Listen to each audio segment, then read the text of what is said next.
And now, I'm Dr. Terry James Gingrass. Good afternoon, all. I have been playing around with technology, which is never very comfortable for me, but I thought I would get on as long as I'm testing things out. I thought I would come to you a little bit early. This is Saturday and not my usual Sunday, but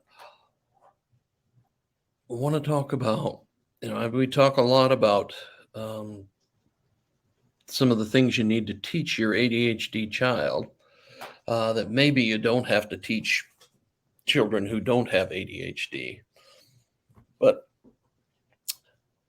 one of the things you have to remember is that human beings have very little in the way of instincts. Almost everything we do or think we know has to do with what we've been taught. And that includes a lot of our basic emotional responses.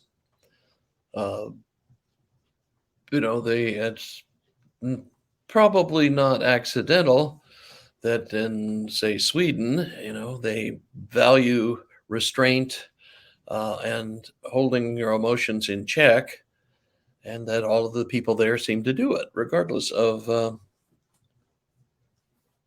genetics or that sort of thing. Whereas the people in the southern parts of Europe, Italian, Spanish, French to some extent, love to let loose with their emotions. So when we're talking about ADHD, one of the things ADHD kids have to do is recognize that their impatience, limited frustration tolerance, and impulsivity are probably going to lead them to making some mistakes that maybe the rest of us never even thought about doing. But the deal with that is you have to learn how to pick yourself up after things go wrong. And there are a lot of different names for this, but the most popular right now seems to be resilience. And that is vitally important with an ADHD person. It's actually vitally important for anybody who wants to be successful. But if you start out with, the shortcomings that ADHD gifts you with, then you really need to know this one. Resilience is, how do you handle it when things don't go the way you wanted them to? When you don't do as well as you'd like to have, or you really screw something up, or you totally forget a deadline, all that sort of thing. So, what do you do? How do you look at that? And how do you get something out of it? Okay. Now, when you read about resilience, it's like, you see a lot of things about there's no such thing as failure. Failure is just an opportunity to learn, all that kind of stuff, which ideally would be probably make us all a little bit happier if we'd been raised that way. But I know I certainly was not. Uh, if we screwed something up, well, let's just say it wasn't oh, well, this is an opportunity to learn. But that's basically what you have to do as an ADHD parent. You can't expect your child to respond well when they screwed something up and they don't know how to handle that. And I think I've mentioned numerous times that ADHDers on average get like 70 critical comments a day, which is a whole lot of criticism. So that's not really what they need.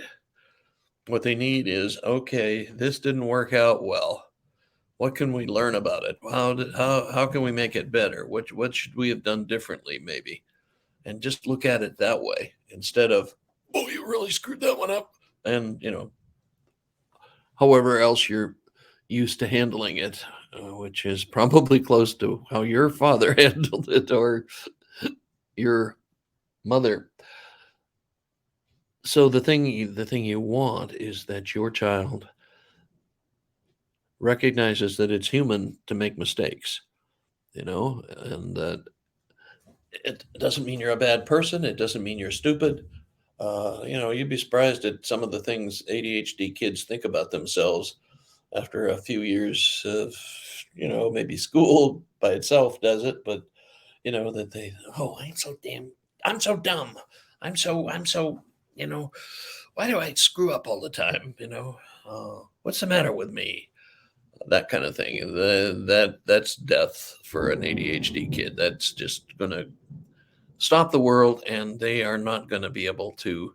Um, well, they'll survive maybe, but they're not going to be able to succeed with that attitude. As you look at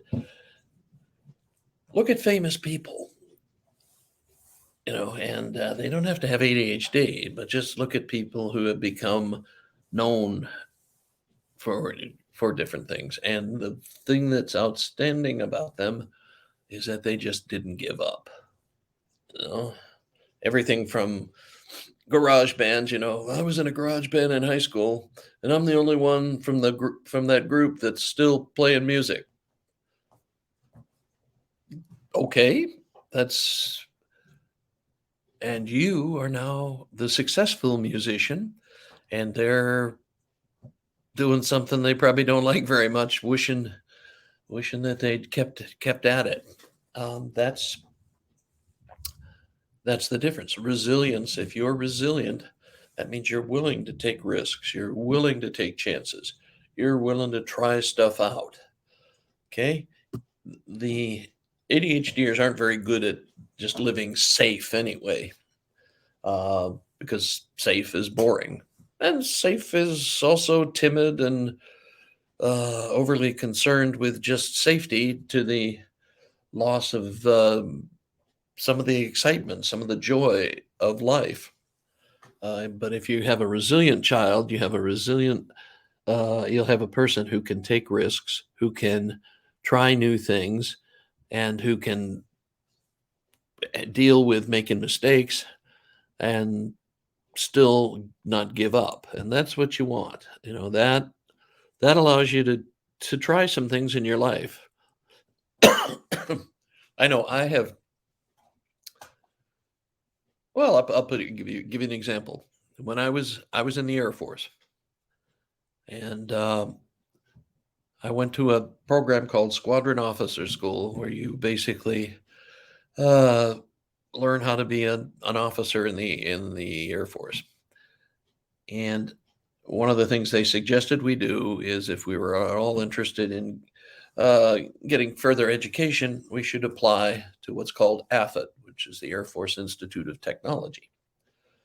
Well, unlike most of the people in that my class, I actually applied and I got accepted to be trained in psychology. And the only trick was I had to get in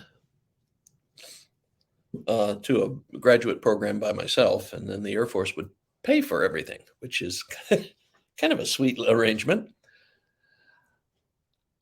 I could not believe how many people that I knew when I got back to my home base were just, "What are you doing? You're playing an AFID assignment?" And all I could think of is the bad stuff. What happens if you flunk out? What happens if you decide you don't like it? What happens? You've got a good career going. You don't want to mess it up by uh, going off in a whole different direction. Of and they stuck with being safe, and that's never been a very strong motivation for me. Uh, I don't like being stupid, but I don't. It's just safe by itself doesn't really do it for me. It's kind of boring, and I had absolutely no doubt that I was going to do well in graduate school, and I was going to basically be entering a whole new area of my life, which is exactly what happened. And I've done that a number of different times. Um, and the deal is, I know I'm not going to go out and do something and be perfect, do something new and be perfect at it, but I trust my ability to analyze situations and figure out how to correct things, how to fix stuff. And I don't mean in a mechanical way. I mean, when you've made a decision and it's not working out quite right, what do you need to modify? What do you need to change? Um, and same token, I got out of the Air Force as soon as I could. I was figuring 20 years in, I'll get out and I'll still be young enough to build a new career. And that's exactly what happened. But I had a lot of people saying, "Man, you should just stay in. God." Well, there are always going to be naysayers. There are always going to be people who tell you you're wrong, and you've got to be good at picking out the one whose opinion you really care about, and then ignoring the others. But that's what you want to teach your kid too, okay? Because your kids with ADHD, especially, they're not going to tolerate boredom at all, okay? And if the price of being safe is being bored, they're not willing to pay that. And so it's up to you to train in the resilience part of things, train in the ability to look at something that has gone horribly wrong and figure out how to fix it. And, maybe look at a little bit at maybe what we should have done the first time to avoid, having problems. But, do that gently. Okay. ADHD being a neurologic problem, you are not going to do well criticizing or punishing your ADHD child because basically it doesn't do anything for them. You praise them and it causes their dopamine levels and norepinephrine levels to rise. Those are the neurotransmitters that have to do with being able to pay attention and also with feeling good about things. So you want to encourage that. And part of the way to do that is to not be critical and not feel like you have to punish them for making a mistake, but that you want to get them on the track of being able to say, "Ooh, that didn't work out well. What did I do that didn't work? Oh, what could I change for the next time so that it will work?" And that's it. And you do it over and over and over again. Okay. And eventually they pick it up and they learn. They figured out um, how to handle things and how to do it right uh, this time, or at least do it better. And then that's a terribly important thing to teach basically all of your children, but especially your ADHDers, because they need it more. Okay, and that is me for today. I don't know if you can hear it, but I got a big thunderstorm going through my area right now.